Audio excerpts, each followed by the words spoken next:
ఆరోగ్యమే మహాభాగ్యం అన్నది పెద్దల మాట. ఈ మాట నిజమే అన్న విషయం మన అనుభవం అప్పుడప్పుడు రుజువు చేస్తూనే ఉంటుంది. కానీ ఇప్పుడు కొందరు పరిశోధకులు సేకరించిన గణాంకాలు కూడా ఇదే విషయాన్ని ధృవీకరిస్తున్నాయి. 4 రెట్లు తేడా. పేదరికం తగ్గితే సంతోషం పెరుగుతుందా అనే అంశం మీద ప్రఖ్యాత లండన్ స్కూల్ ఆఫ్ ఎకనామిక్స్ కు చెందిన పరిశోధకులు కొన్ని గణాంకాలను సేకరించారు.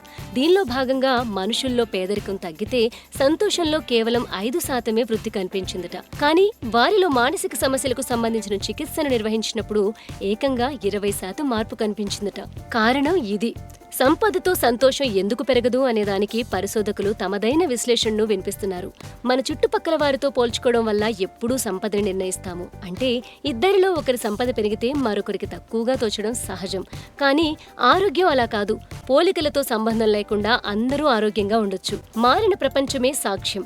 పరిశోధకులు తమ విశ్లేషణ కోసం అమెరికా, ఆస్ట్రేలియా, బ్రిటన్, జర్మనీ దేశాల్లోని వేలాది మందిని గమనించారు. నిజానికి ఇవన్నీ సంపన్న దేశాలే. కొన్ని దశాబ్దాలుగా ఆర్థిక అభివృద్ధిని సాధిస్తున్నవే. కానీ ఆర్థికాభివృద్ధికి అనుగుణంగా ప్రజల్లోని సంతోషపు స్థాయి పెరగలేదు. సంపదకి, సంతోషానికి అంతగా సంబంధం లేదనేందుకు ఇదే తిరుగులేని సాక్ష్యం. ప్రభుత్వాల తీరు మారాలి. అటు సమాజమో ఇటు ప్రభుత్వాలు ఎంతసేపు విద్య, నిరుద్యోగం, పేదరికం, వైద్యం వంటి విషయాల మీద చూపిన శ్రద్ధ పౌరుల మానసిక సమస్యల్ని పరిష్కరించేందుకు చూపడం లేదన్నది పరిశోధకుల ఆరోపణ.